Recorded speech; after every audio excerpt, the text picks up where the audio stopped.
Well, good morning, guys. I'm doing chores by myself this morning. Gonna give Holly a little time to sleep in on this Saturday because she has been doing the chores every morning during the week by herself because I'm typically at work by the time they need to get done. And since Dad's laid up, she's been doing them by herself, so I'm gonna give her a little bit of a rest today. Just give you a little update on the farm. Well, they were rambunctious this morning. A little update on the farm. Dad's injury has slowed things a bit because life doesn't stop. After the wedding, Holly and I are back to work. We're still moving Holly in, and animals still need fed. And Dad's doctor's appointments still need to get done, so we've had help from family getting as much stuff as we can done. But Holly and I are really looking forward to just getting her moved in completely and just getting settled in so we can just start living our life, the day-to-day with these guys. So, yeah. So I'm gonna feed them.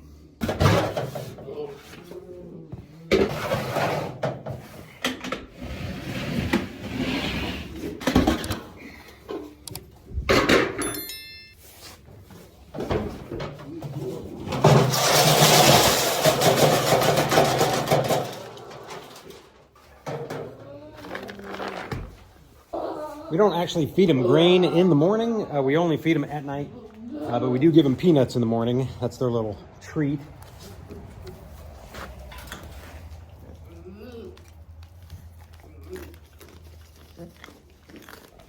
They go crazy for these things.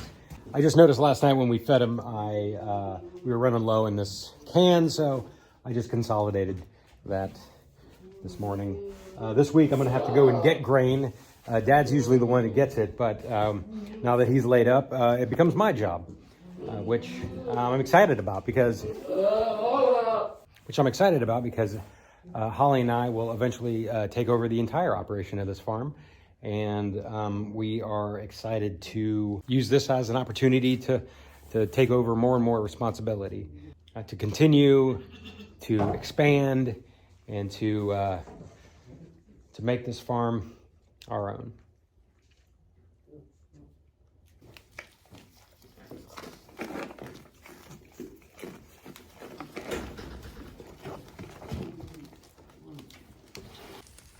Honey, did you get one? There you go.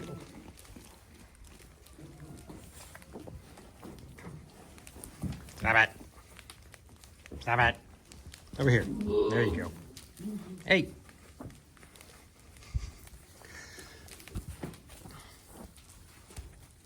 There you go. Greedy.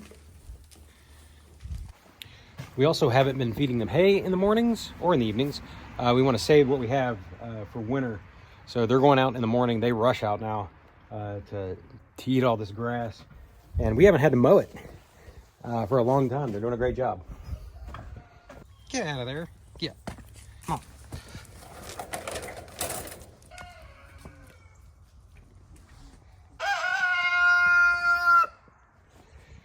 Good morning. So one of the cool things that I really like that I don't think we've ever talked about, and I feel like this is one of those like old man moments, and we've had this for a while. We've had different kind of versions of this, but it's like a game changer, and it's something you really don't think about until you have it. And we have it on one of our hen houses, and on the rooster house we don't, and you'd think it wouldn't make a big difference, but it does. And it's an automatic chicken door, and it's solar powered, and you can kind of program it, and it opens automatically in the morning and shuts automatically at night.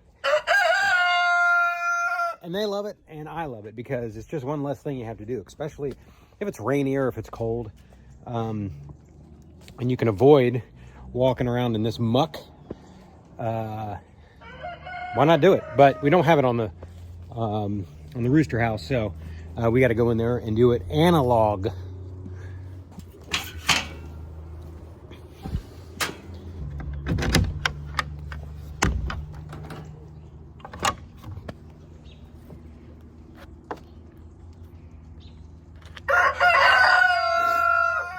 we did have one on there, but for some reason it just, every time, I think we had like 2 or 3 different ones on there, and every time it just stopped working.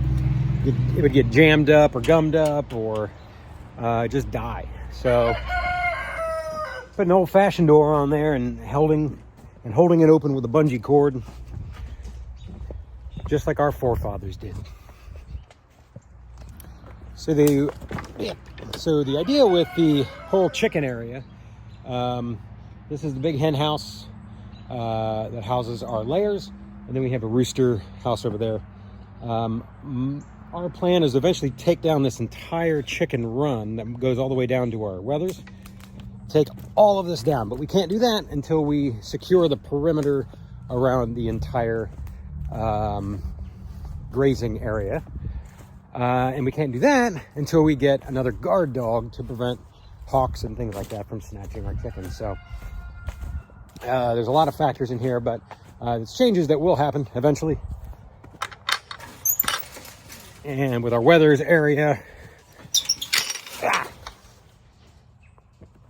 over here, Holly and I just talked about this last night when we did chores.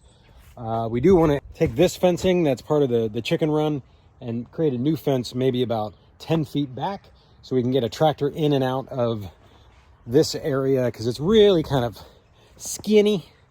And then this door, kind of expand it and maybe have like a sliding door so that we're able to get a tractor in and out to clean it, because cleaning this thing is a pain in the butt because you have to do it by hand and just take it out with the wheelbarrow essentially through this little area and then out and then into our compost area. So labor intensive. We can make it a little easier to get in and out of and clean, and it'll stay cleaner if it's able to get cleaner quicker and easier. Anyway, let's see how they're doing.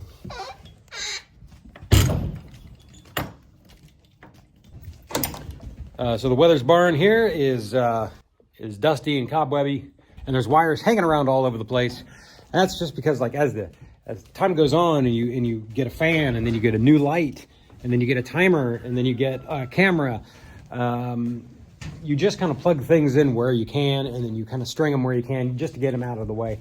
But this spring, especially, or before spring, maybe this fall, I don't know, we'll have to talk about it.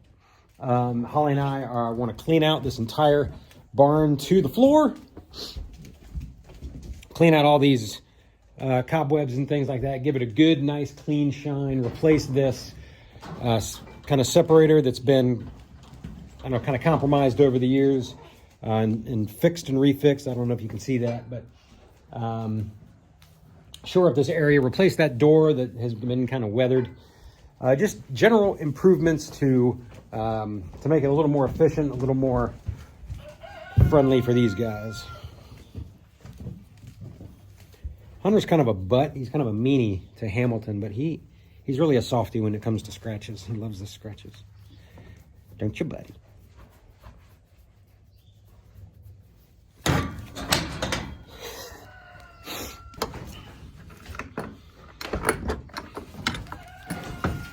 Dad's recovery is going well. It's not as fast as he'd like, but it's going well. The doctor said that everything's going as planned. You know, his nerves are kind of coming back together, so there's a bit of tingliness. But he's doing well. He's really bored sitting on the same chair day after day, but he's thankful for your guys' support. He's thankful for your prayers. And he's going to be up and about in no time. This will soon be a distant memory, but it makes today all the more important for Holly and I, just to get her finally all moved in, all her stuff out of the garage at least, so we can get the truck back in, so we can get settled in and really start taking care of business here on the farm. Oh, yeah, the other day we had to take the cover off of the hoop house. That's what it looks like without its skin on. We're going to fortify that next spring, hopefully, maybe with some thicker steel or galvanized framing. Or Dad and I even were talking about maybe doing just 2x4s and making like a wooden structure and just having the cattle panel supported by that. We don't know yet. We're going to figure it out. But Yeah, but the wind was whipping the other night and it just destroyed that thing. So, I mean, it wasn't in great shape anyway. What's up, guys? I didn't give you your peanuts, did I? Update on the water tank that Dad and I put in this past summer. It's working great. And it hasn't shifted at all. We've had some torrential downpours in September and in October. Yeah, actually, we had a super big drought and then a lot of downpours here in Central Ohio. And this thing hasn't shifted one bit. So we did it again. So we're very pleased with that. Very, very pleased. The garden has been largely ignored since harvest, just with everything going on. It just hasn't gotten the attention it deserves. But we're gonna have some family members out, and we're gonna start tearing beds out here real soon, and hopefully, maybe today even get some garlic and onions planted in some beds that were already prepared a couple weeks ago. So. That's on the agenda today as well.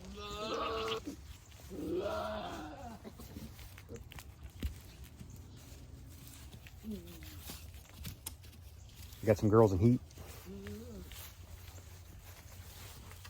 But not this year. Not anytime soon. Holly and I have talked about future kitting for the goats here. One thing we'll definitely need is a new buck or two. Hamilton really doesn't have it in him anymore, I don't think, and he's our last buck. But that's going to be down the line. We need to, there's a lot more things that we need to take care of before we start propagating this farm with more goats. Another thing we've talked about is that land that I think it was last year I took you guys on. It's about 2 acres that winds back all the way back there, and it's essentially field. There's a few trees in there, but it's essentially field. And Holly and I have been kind of tossing around ideas what we could do with that area. We're thinking maybe elderberries. We have some friends who gave us some tips on making things out of elderberries, and it seems quite doable. So that's something that we could do in there. Talked about doing a hangout area in our wooded part, but back in this more less wooded area, figuring something out to do. It's a lot of land that could be used for something, but like I said, we've had this channel for like 2.5 years or something like that, and we're almost to 1,000 followers, which is exciting. But yeah, as far as like being actual farmers go, like I'm still an incredible novice, and Holly's brand new to this. So like we're still learning a bunch of stuff. So a lot of this, the future of this YouTube channel could just be Mama and Papa just kind of showing us how to run the farm. And eventually it'll be Holly and I just taking the reins and just going with it and making it our own. So I'm excited about that. I know what I don't know, and that's a lot. So I hope you guys come along with us and enjoy the ride that's going to be Other's Legacy Farm. All right, guys, I'm gonna get a coffee. See you guys next week. Bye.